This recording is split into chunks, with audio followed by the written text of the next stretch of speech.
Bonjour, bonjour à tous. Je suis ravi d'être ici parmi vous. Je dis quelques mots le temps d'installer mon ordinateur. Ça va venir tout seul.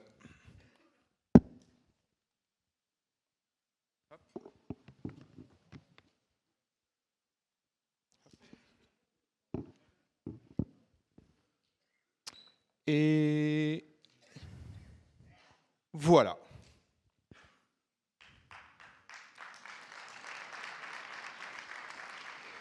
Bonjour à tous donc. Je suis absolument ravi d'être parmi vous aujourd'hui. Une chose qui me fait très très plaisir, c'est de sortir de mon laboratoire. Vous savez, c'est très contraignant d'être dans un labo parce qu'on construit des connaissances, on travaille, on fait des recherches. Et c'est très frustrant parce qu'en fait, ces recherches, très souvent, elles restent confinées au monde académique. Moi, je fais des découvertes et puis je suis très excité et en fait, je me rends compte que personne n'est vraiment au courant et je le dis à ma femme en rentrant à la maison et puis bon, ok, c'est pas, etc. Donc il y a une sorte d'excitation à l'intérieur du labo, mais qui passe rarement les barrières du labo et c'est pour ça donc aujourd'hui, je suis très content d'être là, de pouvoir dire à tout le monde, regardez ce qu'on découvre, c'est vraiment chouette. Voilà, donc vous avez compris, je suis chercheur. Ça fait une quinzaine d'années maintenant que je travaille sur ce thème de l'intelligence collective. Alors, c'est une discipline qui est un peu étonnante, hein. Je m'en rends compte quand j'en parle autour de moi. Les gens, le grand public, arrivent facilement à imaginer un chercheur en physique ou en chimie, hein, avec une blouse et une pipette. Mais un chercheur en intelligence collective, on se demande un peu ce que je fais de mes journées, quoi. Et à juste titre, hein, c'est pas intuitif. Comment on fait de la science rigoureuse sur le thème de l'intelligence collective? Ben, rassurez-vous, c'est une vraie science, hein. Il y a des modèles mathématiques qu'on développe. Je ne vais pas trop rentrer dans le détail. Il y a des expériences sur le terrain. On va sur le terrain, on fait des observations et on fait beaucoup d'expériences en laboratoire. Alors moi, je suis expérimentateur. Vous savez, en science, il y a souvent des profils. Il y a des gens qui sont un peu plus théoriciens, d'autres qui sont un peu plus expérimentateurs. Moi, je suis un peu plus expérimentateur. Et donc, je vais vous montrer plein d'expériences sympas qu'on peut faire dans le domaine de l'intelligence collective et tout ce qu'on peut apprendre derrière. En voici une, par exemple. Je vais vous mettre dans le bain tout de suite. Je vais vous montrer directement ce qu'on fait. Une chose que j'adore faire, c'est prendre un groupe de participants, 5 personnes, 10 personnes, 50 personnes, 100 personnes, en fonction du problème et du projet, et on les met face à un problème, ok, et on les laisse se débrouiller. Et c'est fait exprès, l'idée c'est vraiment de voir comment collectivement ils vont réussir à résoudre le problème, comment les gens s'auto-organisent quand ils sont vraiment en autogestion, quand on leur donne aucune instruction, aucune consigne particulière. Et souvent, c'est pas super. Souvent, c'est pas super. Les gens n'arrivent pas très bien à s'organiser spontanément. Je vais vous montrer quelques exemples. Voici une expérience que j'aime bien. Certains d'entre vous la connaissent peut-être parce que je l'ai un petit peu médiatisée. C'est une expérience de coordination. Donc voilà comment ça se passe. On recrute 100 participants, ok, et on va leur montrer un modèle de dessin un peu minimaliste en pixel art, comme vous voyez ici dans le coin là. On leur donne des panneaux de couleurs que vous voyez sur le côté. Et ensuite, chaque personne, chaque participant va devoir prendre un panneau de couleurs et se placer à la bonne position sur ces marques rouges pour que dans l'ensemble, ils reproduisent le modèle qu'on leur a montré. Ok. Donc c'est un exercice de coordination. Alors c'est une vidéo, je vais la lancer tout de suite. Voilà à quoi ça ressemble. La vidéo est accélérée hein, parce que ça prend beaucoup de temps, ça prend une dizaine de minutes. Et c'est très rigolo à regarder de l'extérieur parce que les gens se disputent beaucoup. Ils courent dans tous les sens, ils ont souvent les mêmes panneaux, les mêmes couleurs, et puis en fait il y a beaucoup de tension, c'est assez laborieux, et au bout d'un moment, ils finissent par y arriver, comme vous voyez ici. Okay, donc c'est un exercice de coordination assez difficile à réaliser, hein. Ça a l'air simple, mais c'est vraiment difficile, en particulier pour des gens qui ne se connaissent pas.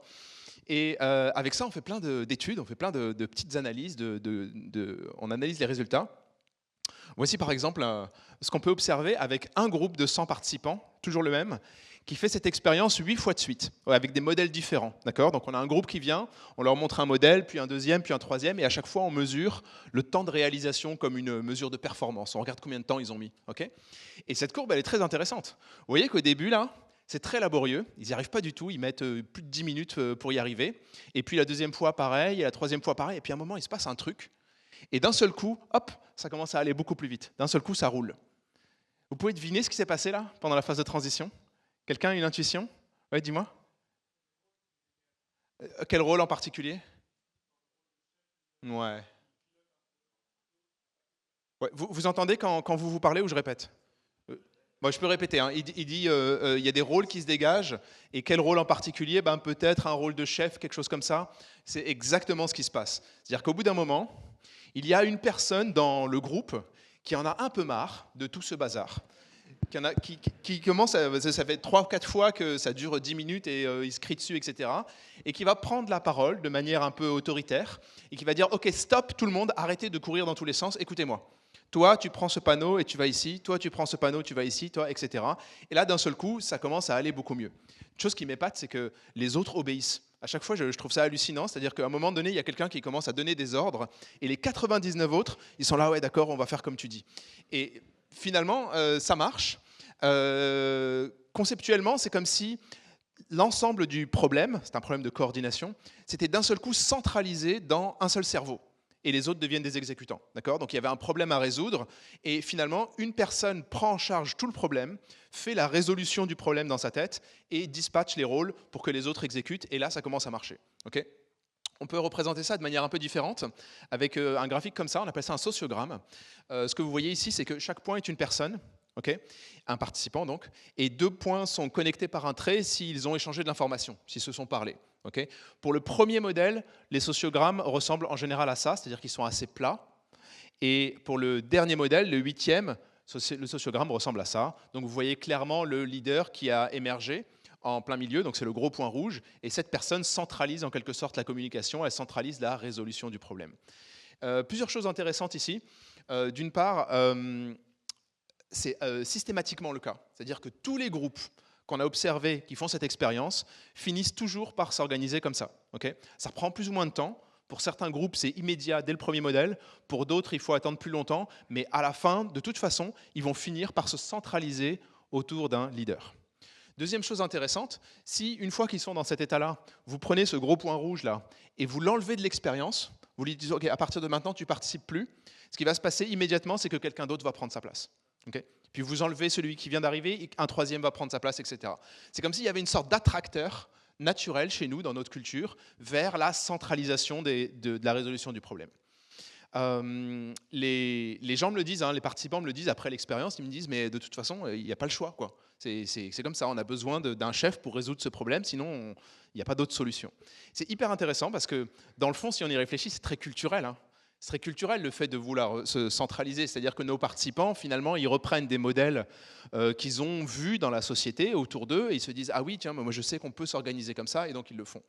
La question qu'on se pose, nous, en tant que chercheurs, c'est « Ok, ça marche, mais est-ce qu'on pourrait imaginer une autre façon de faire? Est-ce qu'il n'y aurait pas d'autres modèles possibles ?» Prenons par exemple les fourmis. Alors nous, on a beaucoup de fourmis au labo, on adore ça, de travailler avec des fourmis, parce qu'on sait que c'est un système décentralisé. On sait que dans une colonie de fourmis, il n'y a pas de chef. La reine des fourmis n'a aucun rôle de chef, hein, c'est juste une pondeuse. On sait qu'il n'y a pas de chef, et donc on peut tester nos différents problèmes, mais à l'échelle d'un groupe de fourmis. Ici, par exemple, vous avez une expérience de construction de nid. C'est très facile, hein, vous pouvez pousser les fourmis à commencer à construire un nid, vous les mettez dans une boîte avec une lumière un petit peu forte et des petites boulettes de terre, et les fourmis, elles se sentent trop exposées, et donc d'un seul coup, elles se mettent à construire spontanément. Et nous, on a des outils, comme une sorte de laser que vous voyez passer parfois, qui nous permet de mesurer qui fait quoi et comment ça évolue. Et c'est aussi un problème de coordination finalement, hein. C'est un peu comme le problème de tout à l'heure, elles doivent se coordonner sur qui met une petite boulette de terre, à quel endroit, etc. Et on se rend compte que l'organisation n'est pas du tout centralisée. Elle porte un nom d'ailleurs, un nom technique en science, on appelle ça de la stigmergie. Et la stigmergie, c'est que chaque individu n'est pas guidé par les instructions d'un chef, il est guidé par ce que les autres viennent de réaliser. Les individus sont guidés par l'état actuel de la construction. Pour être clair, il y a une fourmi qui va venir placer une petite boulette ici pour faire un pilier, et puis une autre va la voir et elle va dire « Ah, il y a un pilier là, je vais en faire un deuxième ici », et une troisième arrive, elle se dit, qui voit 2 piliers, qui se dit « Ah tiens, je vais faire le toit », etc. C'est l'état de la construction qui guide l'action des individus pour la prochaine étape, par exemple. Ce n'est pas spécifique aux fourmis, hein. On peut trouver de la stigmergie dans les groupes humains aussi. Il y a un cas particulier, emblématique, très connu, vous l'avez peut-être en tête, un cas où un collectif construit quelque chose, mais en s'appuyant sur ce que les précédents viennent de faire, et en ajoutant comme ça le prochain niveau de construction. Vous avez une intuition, vous savez à peu près qu'est-ce que ça pourrait être? Très connu, un site web, le plus visité. Wikipédia, oui, Wikipédia est construit autour de la stigmergie, typiquement. C'est-à-dire que vous avez un utilisateur qui va commencer à écrire un bout de texte, de même que la fourmi commence à construire un pilier. Un autre arrive, qui n'a reçu aucune instruction, se dit « Ah, tiens, il a mis ce texte-là, je vais écrire la suite ». Un troisième arrive, dit bah, « Tiens, moi, je vais mettre une photo ». Un quatrième dit bah, « Tiens, je vais corriger une faute », etc. Okay, donc, chaque personne est guidée par l'état actuel de la construction. Pour revenir à notre problème là, est-ce qu'on pourrait forcer nos participants à s'organiser en stigmergie? Ben oui, on peut. Il suffit par exemple de couper les communications. Parce que s'il n'y a pas de communication, le chef il ne sert à rien. Il ne peut pas donner ses instructions, il ne sert à rien du tout. Donc si on coupe les communications, forcément, ils vont devoir s'organiser différemment. C'est ce qu'on a fait, je vais vous montrer le résultat dans un instant. Ce qui se passe typiquement dans ce cas-là, vous leur dites un nouveau groupe, vous leur donnez le problème, vous leur dites vous ne pouvez pas parler. Mais ce qui va se passer, c'est qu'en fait, une première personne va prendre un panneau de couleur, va se mettre à la bonne place et va attendre. Et puis les suivants vont la voir et vont dire tiens, il y a un point vert, ça sert de point de repère, je vais aller mettre un blanc à côté parce que c'est ce qu'il faut faire, etc. Donc chacun construit sur ce que les autres font. Si vous faites ça et que vous mesurez le temps de réalisation, vous observez ceci. Ce qui est intéressant, c'est la fin. À la fin, c'est pareil. Il n'y a pas énormément de différence dans la performance. Ça revient à peu près au même. Il y a quand même quelques différences au début, forcément, parce que le groupe centralisé, il a besoin de temps pour se structurer. D'accord ? Il lui faut un certain moment avant de voir le chef apparaître, etc. On suppose, mais ce n'est pas encore prouvé, qu'il y a une différence aussi en termes d'adaptabilité. C'est-à-dire que si quelque chose change à un moment donné dans l'environnement, eh bien, le groupe centralisé va avoir besoin de plus de temps parce qu'il faut que l'information circule de haut en bas et de bas en haut, alors que le groupe décentralisé, lui, va pouvoir s'adapter un petit peu plus vite. Ce qui est intéressant, ce n'est pas vraiment la comparaison des performances. Ce qui est intéressant, c'est d'avoir en tête qu'en fait, il existe plusieurs façons de faire.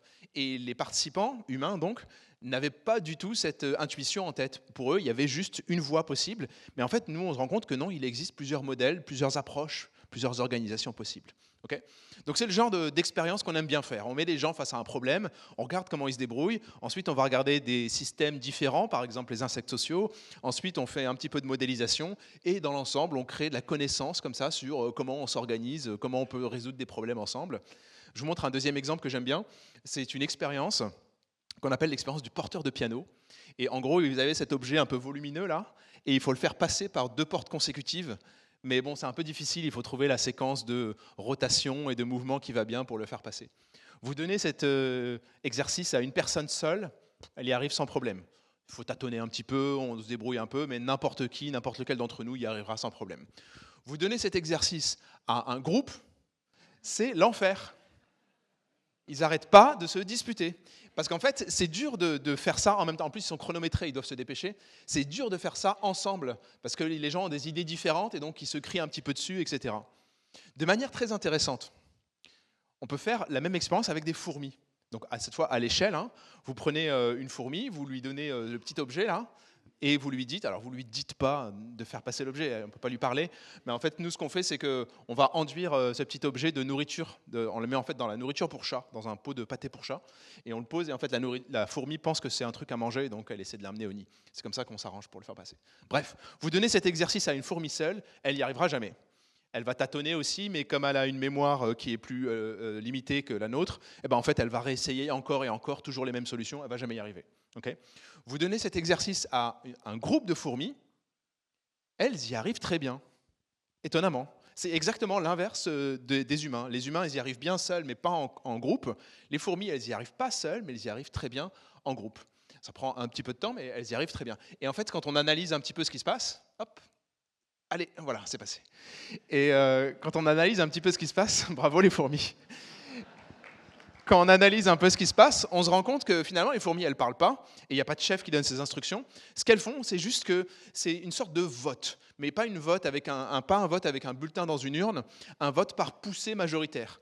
Il y en a certaines qui pensent qu'il faut pousser par là, d'autres qui pensent qu'il faut pousser par là, et en fait, elles poussent chacune dans la direction qui leur semble mieux, et il se trouve qu'en poussant à majorité, eh bien, l'objet va commencer à bouger dans la bonne direction et va finir par passer. Okay ? Donc voilà le genre d'expérience qu'on fait globalement. Et un des messages que j'essaie de faire passer, c'est que en fait, finalement, l'intelligence collective, c'est pas un truc un peu magique. C'est une idée reçue que je vois souvent, où les gens me disent, nous, on fait de l'intelligence collective, on s'est tous assis autour d'une grande table avec tous les employés et tous les collaborateurs pendant 4 heures. On a discuté et discuté et discuté. À la fin, on était épuisés, mais voilà, c'est collectif et c'était intelligent. Et voilà, c'est ça notre intelligence collective à nous. Bah, ça marche pas vraiment comme ça en science. Marche pas. En science, c'est très méthodique, l'intelligence collective. C'est-à-dire que nous, en fait, ce qu'on fait, c'est qu'on passe notre temps à décrire des méthodes. Il y a une méthode, on a parlé par exemple du vote, on a parlé de stigmergie, on a parlé de la centralisation, c'est une méthode aussi hein, de collectif. On pourra parler de brainstorming, on peut parler de discussion, etc. Il y a plein de méthodes possibles. Et on se rend compte, quand on fait nos expériences, que les méthodes ne marchent pas tout le temps. Il n'y a pas une recette magique. Il y a des méthodes qui marchent pour certains types de problèmes, mais pas pour d'autres. Et il y a des méthodes qui marchent pour d'autres types de problèmes, mais pas pour les premiers. D'accord ? Donc c'est une sorte de boîte à outils. Il faut le voir un petit peu comme ça. Il faut voir ça comme une boîte à outils avec plein de méthodes possibles.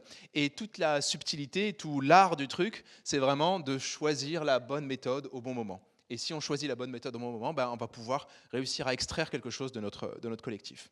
Okay ? Ce que je voudrais faire avec vous, pour illustrer un petit peu ce qu'il y a dans cette boîte à outils, c'est un petit exercice où on va réfléchir comme si on était des chercheurs, hein, comme si vous étiez au labo à ma place. Donc on prend un problème, on imagine 100 personnes qui doivent résoudre ce problème, et on se demande ensemble quelle serait la meilleure méthode pour organiser ce groupe pour résoudre ce problème. D'accord ? Le problème est très simple, ce n'est pas un problème où il faut bouger, ou déplacer des cases, ou déplacer des panneaux, etc. C'est un problème juste intellectuel, un problème de logique. Je vous présente d'abord le problème. C'est une vraie expérience qu'on a faite. Hein. Donc moi, je connais à la fin, je connais la meilleure méthode, mais on va essayer de la découvrir ensemble. Il se trouve qu'en psychologie, il y a un test d'intelligence qui est construit sur des exercices de logique comme ça, qui s'appelle le test de Raven. Okay, et il contient 36 questions qui sont toutes présentées de la façon suivante. Vous avez un bloc de 9 symboles au milieu, et il faut trouver le symbole qui manque, là, à la place du point d'interrogation, pour compléter la suite logique parmi les 8 options qui sont là. Okay, le test contient 36 questions et elles sont de plus en plus dures, évidemment.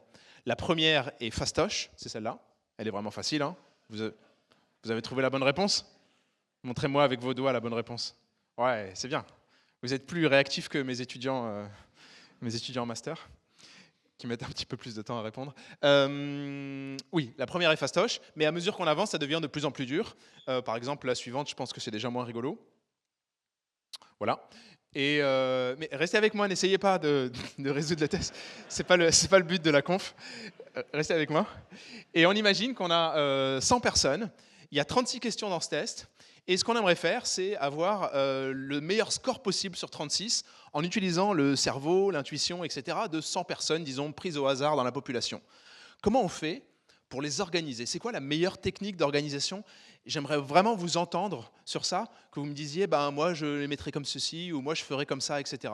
Est-ce que vous avez une intuition sur comment organiser 100 personnes pour résoudre du mieux possible ce test de logique ? Dites-moi. J'ai une proposition ici, et je vais... Eh ben, à la première question, on va faire voter tout le monde pour une réponse en particulier, et on ne va garder que ceux qui ont raison, et ils continuent le test. Et on continue. Non, c'est bien. Non, c'est pas mal. C'est pas mal. C'est une sorte de filtrage, en fait. De sélection. C'est-à-dire qu'en fait, on fait passer la première question qui est facile, et ceux qui ont eu tort à la facile, ben, finalement, c'est pas grave, ils ont plein de qualités, mais ils sont pas bons en logique, j'imagine. Donc on leur dit, bah, tu participes pas à la suivante, et à la deuxième, on refait pareil, etc. Et puis à la fin, quand on arrive au bout, on se retrouve avec une sorte de dream team du raisonnement logique. Il reste 2 ou 3 personnes qui ont eu tout bon jusqu'à présent, et ils s'assoient au bout pour réfléchir. Ok, c'est un problème de sélection. On peut le faire encore plus simple. La solution filtrage, hein, c'est une solution qu'on me propose souvent, qu'on appelle parfois la solution DRH, dans le sens où... je suis désolé. Dans le sens où en fait on a un problème, comme on peut en avoir dans une entreprise, on a besoin de gens, et ben en fait on a 100 candidats et on va pas tous les prendre. En fait on va les filtrer et on va prendre juste le ou la ou les quelques meilleurs et on va travailler juste avec eux. Ce qu'on pourrait faire dans le même esprit, c'est un test préalable en fait. Je prends un autre questionnaire de logique, pas celui-ci, un autre questionnaire de logique, je le fais passer à mes 100 personnes et je récupère seulement ceux qui ont un super score. Et je dis, bah, vous êtes des bons en logique, venez avec moi, les autres, bah, vous pouvez rentrer chez vous, c'est pas grave. Okay. Donc c'est une approche possible, on me la propose parfois, elle n'est pas absurde et elle a du sens. Est-ce qu'on pourrait faire différemment? Quelqu'un a une autre idée? J'ai 2 propositions ici. Oui, allez-y.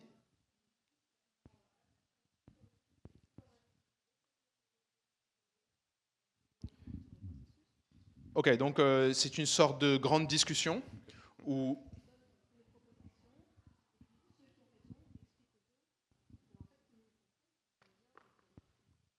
Donc on fait passer la première question par exemple.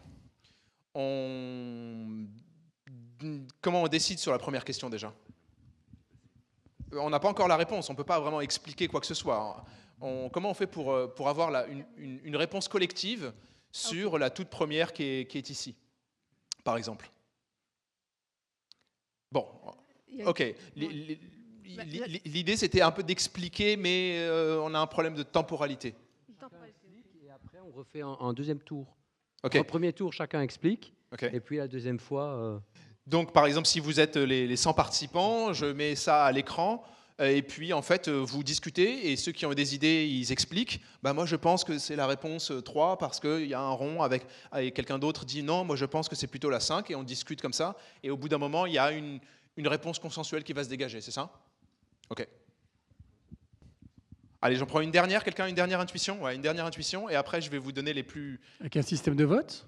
Un système de vote, donc comment on fait? Juste on vote? Ouais, on vote et Okay. on prend la majorité, et ça sera la meilleure réponse. Ok. Est-ce que si on a 100 personnes prises au hasard, hein, on dit pris au hasard dans la population, il y a de tout, hein, pris au hasard dans la population, donc il y a plein de gens qui sont, comme je disais, qui sont pas bons, on les fait voter quand même. On fait voter tout le monde. Et en faisant voter plein de gens, on s'attend à avoir une bonne réponse qui va ressortir? Peut-être. Peut-être pas.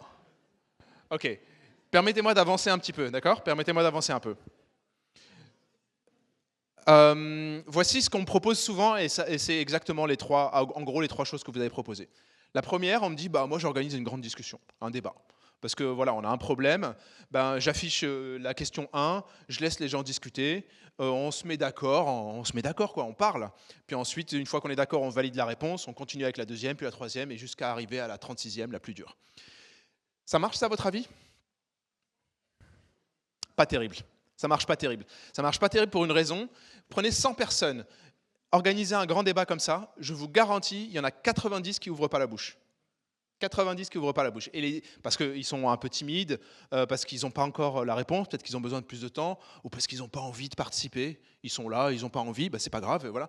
Par contre, les 10 qui vont parler, ben, ce n'est pas nécessairement les meilleurs. On sait qu'en général, le temps de parole n'est pas corrélé avec la performance. C'était même pas une blague.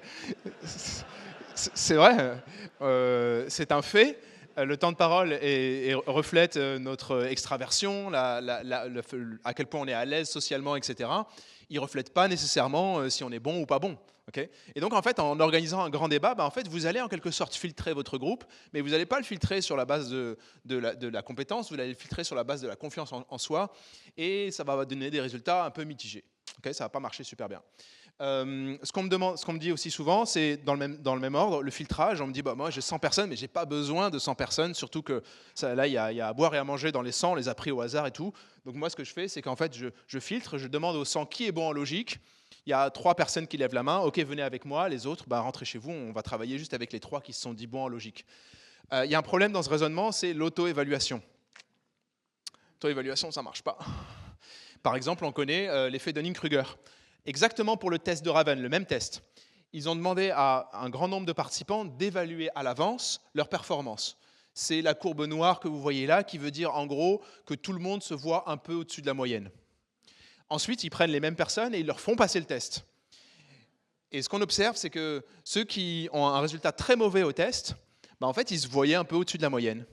Et ceux qui ont un excellent résultat au test, ils se voyaient aussi un peu au-dessus de la moyenne. En fait, ce n'est pas très parlant l'auto-évaluation. D'ailleurs, ce n'est pas propre au raisonnement logique. Vous l'avez dans plein de domaines différents. Par exemple, le sens de l'humour. Ils ont fait le test aussi. Donc si quelqu'un vous dit bah, moi je suis quand même assez marrant comme gars et tout, ben peut-être pas. Ils l'ont observé aussi en grammaire, orthographe, et il y a aussi des résultats en conduite automobile, par exemple. 80% des gens disent qu'ils conduisent mieux que les autres, ce qui est statistiquement impossible, évidemment. Ok, donc on ne va pas s'en sortir. Il reste le vote. Le vote, on avait un doute parce qu'on se dit, ben oui, mais si on fait voter monsieur et madame tout le monde, qu'est-ce qui fait que d'un seul coup, ça va donner la bonne réponse, quoi. Ça n'a pas vraiment de sens. En réalité, alors je ne vais pas vous faire voter dessus parce que je suis un peu juste, je vais vous expliquer pourquoi ça pourrait marcher. On va essayer de se mettre dans l'esprit chercheur. Imaginons que dans notre groupe, parce qu'il y a un petit peu de loi statistique derrière, donc on va essayer de travailler avec ça. Imaginons que dans notre groupe, on est, disons, 50%, chiffre complètement arbitraire, de gens qui n'ont pas envie de réfléchir ou qui ne savent pas, ou, etc. Okay, ces gens, si on leur demande de voter, ils vont voter plus ou moins au hasard. Et tiens, on sait, le hasard, on aime bien ça, nous, en sciences, parce qu'on sait qu'à l'échelle d'un groupe, le hasard est prédictible. Ça s'appelle la loi des grands nombres. Si les gens votent au hasard, ils vont se répartir de manière plus ou moins uniforme sur les 8 options, donc ça ne pose pas de problème. Ensuite, il va se passer un truc de l'ordre de l'agrégation des intuitions. Je vous explique ce que c'est, c'est-à-dire qu'en fait, les gens peuvent avoir différentes intuitions qui peuvent être plus ou moins bonnes, mais en fait, c'est en les mettant ensemble qu'on va faire ressortir quelque chose d'intéressant. Par exemple, vous pouvez avoir un certain nombre de participants qui n'ont pas la solution au problème, mais qui ont compris juste un aspect du problème. Par exemple, ils ont compris qu'on cherche un sablier. Parce que vous voyez, la première colonne, c'est des rectangles, la deuxième des triangles, la troisième des sabliers. Donc ils se disent, ah, on cherche un sablier, mais je ne sais pas exactement si c'est la 1, la 4 ou la 8, parce qu'à chaque fois, c'est un sablier. Donc ces gens, ils vont se répartir de manière uniforme entre la 1, la 4 et la 8. Certains autres vont peut-être avoir l'intuition de la rotation. Ils vont dire, ah, mais moi, je vois que le symbole tourne, donc je sais que en fait, c'est un sablier vertical qu'on cherche, ça peut être la 4 ou la 8, mais je ne sais pas laquelle des deux, donc ils vont hésiter entre les deux. Et vous avez peut-être une petite proportion, disons 10%, qui ont trouvé effectivement la bonne réponse avec la couleur. Okay, avec ces proportions arbitraires, vous voyez qu'effectivement, ça marche. La bonne réponse est la 8, et la majorité irait sur la 8, au conditionnel. Ce qui est super, c'est que vous pouvez changer ces proportions comme vous voulez, ça marche à tous les coups. Même s'il y a 85% de gens qui n'ont pas trouvé, seulement 10% qui ont compris le sablier, 4 qui ont compris le sablier vertical et une seule qui a trouvé la bonne réponse, eh bien on a toujours une toute petite majorité, un avantage majoritaire pour la bonne réponse. On a fait passer ce test évidemment à des groupes de 100 personnes et pour cette réponse, on trouve les distributions suivantes, 1, 4 et 8 dans cet ordre, exactement ce qu'on prédit en faisant un petit peu de théorie. C'est juste une question parmi 36. Si on le fait sur l'ensemble du questionnaire en utilisant un simple vote, sans discussion, attention, un simple vote, voilà les résultats qu'on obtient. En moyenne, chaque personne dans le groupe obtient 61% de bonnes réponses. D'accord ? C'est le score que vous pourriez espérer si vous donnez le questionnaire à une personne au hasard. 61% de bonnes réponses. Dans chaque groupe de 100, on prend le meilleur. On imagine qu'on a filtré. On prend le meilleur et on regarde son score en moyenne. Son score est de 87%. D'accord ? Donc si effectivement vous arrivez à faire une présélection très précise, vous pouvez espérer arriver aussi haut que 87%, ce qui est un très bon score. Vous ne faites aucun filtre, vous vous contentez juste de demander à tout le monde et vous faites un vote, c'est 100% de bonnes réponses. Okay ? C'est chouette parce qu'en fait on a un groupe où en moyenne les gens sont à 61, le meilleur, le haut du panier, c'est 87, mais le collectif ensemble, ça va plus haut que le haut du panier, ça monte à 100%. Okay ? Donc voilà une méthode, et on commence à comprendre comment elle fonctionne, la méthode du vote, parce qu'il y a une sorte de mise en commun des différentes intuitions qui fait que en fait, ça va marcher à tous les coups. On sait que c'est à tous les coups parce qu'on a compris le mécanisme qu'il y a derrière. Attention de ne pas aller trop vite. Je vous parlais de cette boîte à outils. Si vous vous dites « Ah ouais, le speaker, il nous a dit le vote, ça marche à tous les coups, on va voter à chaque fois ». Exemple. Voici une scène de l'émission de télé Qui veut gagner des millions. On a un candidat ici qui s'appelle Henri, il a une question. Qu'est-ce qui gravite autour de la Terre ? 4 options possibles, la Lune, le Soleil, Mars ou Vénus. Henri ne sait pas, c'est pas grave. Il fait appel au public. Vous savez, dans cette émission de télé, le candidat peut demander au public, à peu près 100 personnes, de voter, et puis ça l'aide. Et le public vote pour le Soleil. Et du coup, Henri est ravi parce qu'il a sa réponse, et donc il valide le Soleil avec un grand sourire. Voilà. Vous avez compris, c'était pas le Soleil. Sinon, ma démonstration, elle sert à rien. C'était la Lune. C'était la Lune, et du coup, il est éliminé. D'accord ? On a un problème, parce que juste avant, on a dit « Ouais, le vote, c'est super, ça marche à 100%. » Et là, d'un seul coup, on a un contre-exemple, donc il suffit déjà à infirmer cette règle, on voit des gens qui votent et qui votent pour la mauvaise réponse.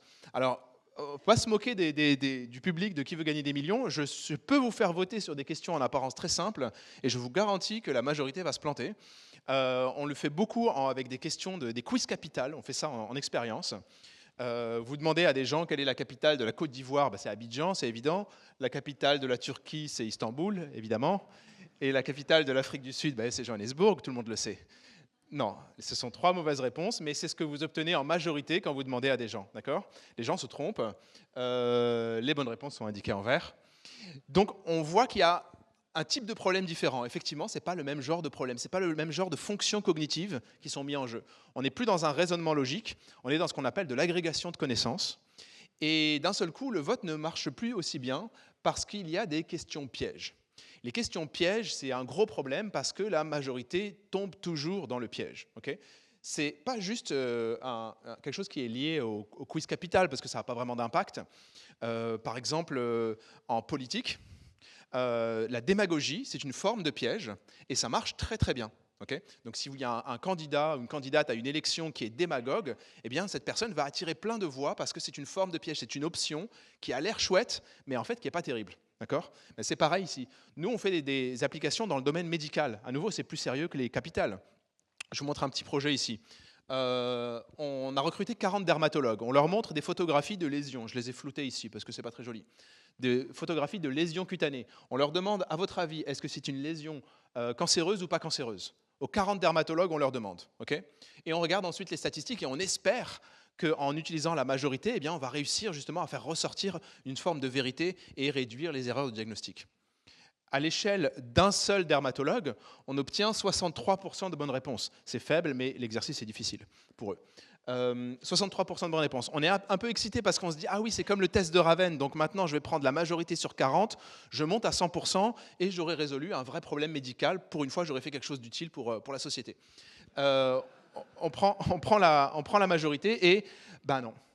En fait, et c'est assez choquant dans le fond, en fait, si vous demandez à un dermatologue ou si vous demandez à 40 dermatologues, ça ne change rien. D'accord ? Ça ne sert à rien d'aller multiplier les évaluations comme ça.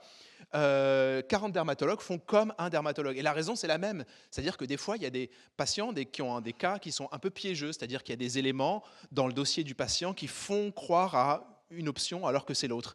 Et si un dermatologue tombe dans le piège, eh bien les 40 tomberont dans le même piège de la même façon, parce qu'ils sont formés de la même façon. Et donc, quand on prend la majorité, ça n'aide pas beaucoup. Okay ? On a essayé, par exemple, de travailler avec le niveau de confiance.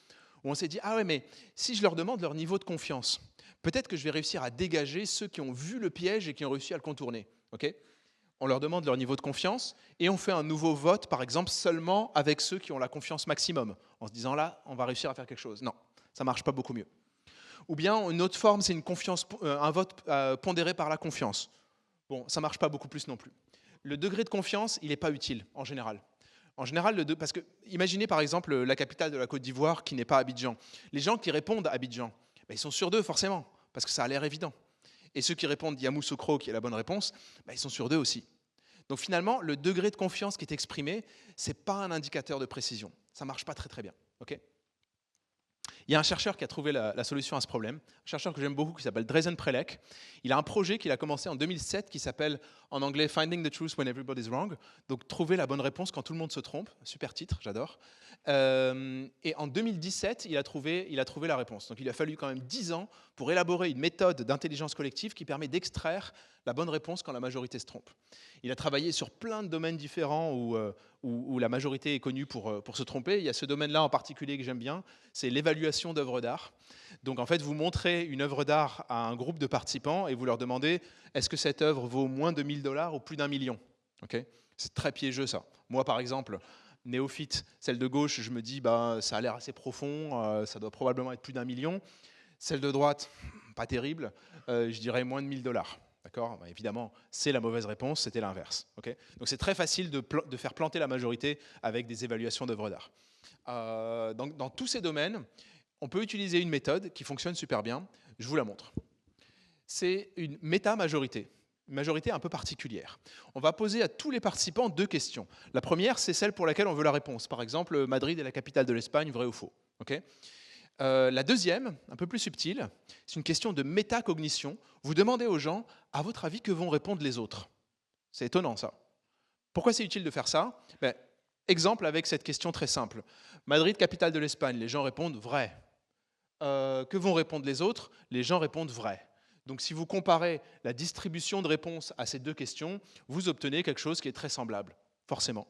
En réalité, il n'y a aucune raison de penser que les autres ont une réponse différente de la vôtre. Aucune raison. À moins que vous n'ayez anticipé un piège. Et là, ça devient intéressant. Prenons par exemple, Abidjan est la capitale de la Côte d'Ivoire. La plupart des gens, les autres, hein, pas vous, parce que vous savez maintenant, les autres, vous leur posez la question, ils vont répondre vrai. Vous leur demandez, et que vont répondre les autres? Ils vont dire, vrai, forcément, parce que c'est évident, Abidjan est la capitale de la Côte d'Ivoire. Mais maintenant, vous, dans la salle, si je vous pose cette question, vous allez dire que c'est faux, parce que vous savez que c'est un piège. Mais si je vous demande que vont répondre les autres, vous allez dire les autres vont dire vrai, parce que je sais que c'est un piège, et moi je l'ai contourné, mais les autres ne vont pas le contourner.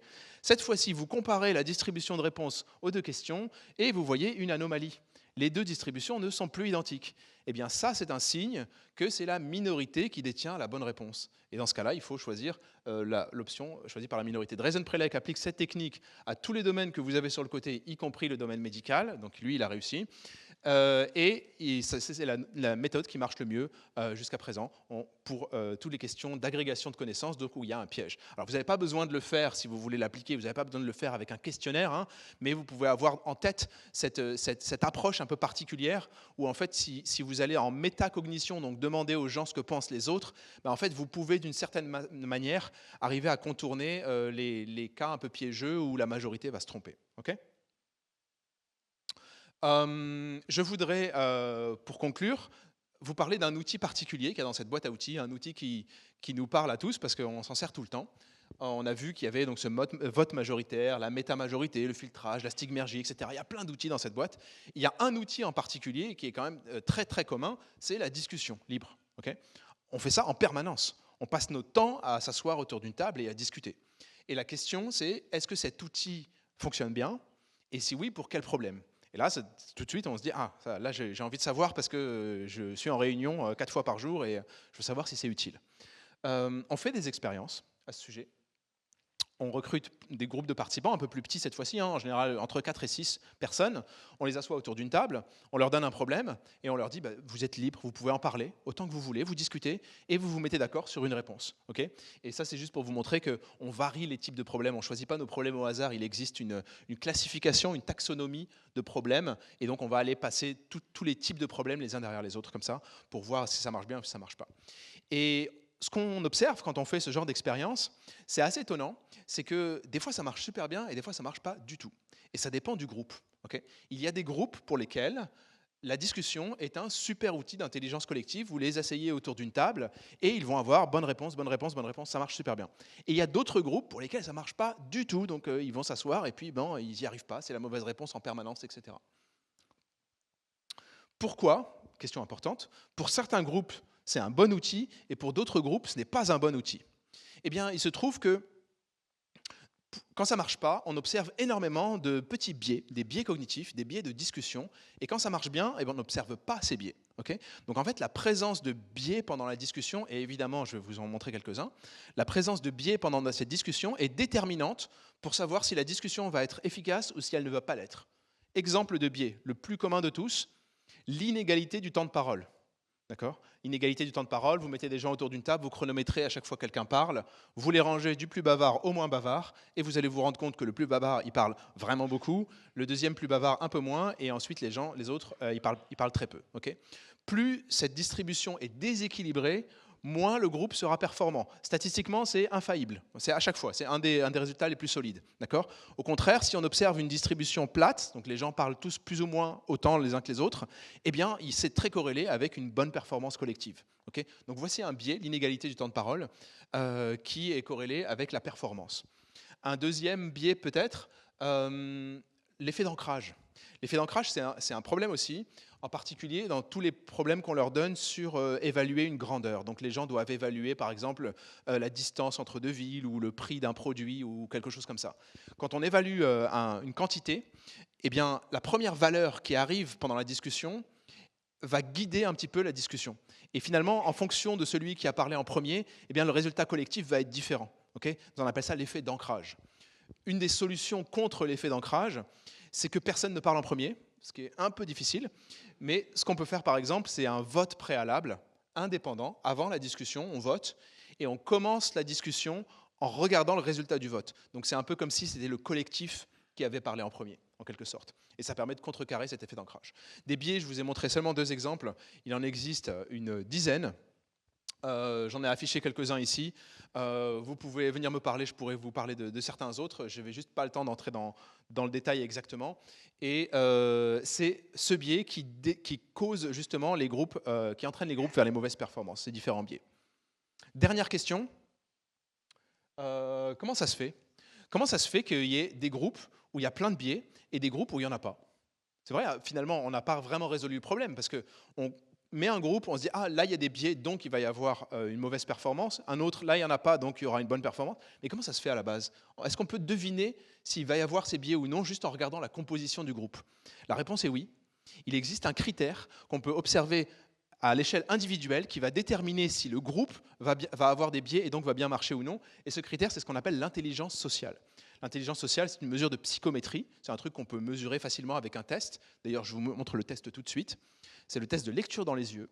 Vous demandez à un acteur de faire une émotion avec son visage. Vous découpez l'image au niveau des yeux. Et ensuite, c'est un QCM. Il faut essayer de deviner quelle était l'émotion qui était exprimée par cet acteur juste en regardant les yeux. D'accord? Mais il y a des gens qui arrivent très bien à faire ça. On dit qu'elles ont un score d'intelligence sociale élevé. Et puis il y a des gens qui n'arrivent pas trop bien. On dit qu'ils ont un score d'intelligence sociale bas. D'accord? Eh bien, ce critère est déterminant. Si vous prenez des gens qui ont un score individuel d'intelligence sociale élevé et que vous les mettez en groupe pour résoudre des problèmes, alors vous savez à l'avance que ce groupe va bien fonctionner, il n'y aura pas beaucoup de biais cognitifs. D'accord? Ça nous indique quelque chose finalement. Ça nous indique que ce qui est important pendant une discussion, ce n'est pas la performance des individus que vous allez mettre ensemble. Okay? On peut mettre des super performeurs ensemble et ils forment un groupe qui n'est pas terrible. Ce qui est important pendant la discussion, c'est une forme d'empathie, de lien social, où les gens vont comprendre ce que l'autre essaie de dire, même s'il l'a mal exprimé, par exemple, ce genre de choses. Et ça se mesure avec un test, c'est le test de lecture dans les yeux. D'accord ?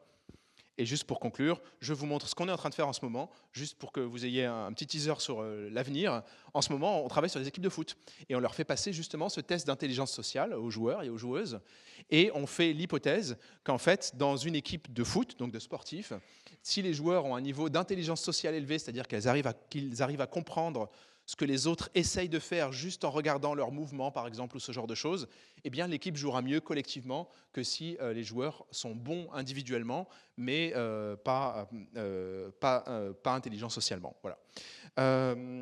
Je termine, je suis pile à l'heure. Merci beaucoup pour votre attention. Si vous voulez plus d'informations, vous pouvez aller voir les vidéos.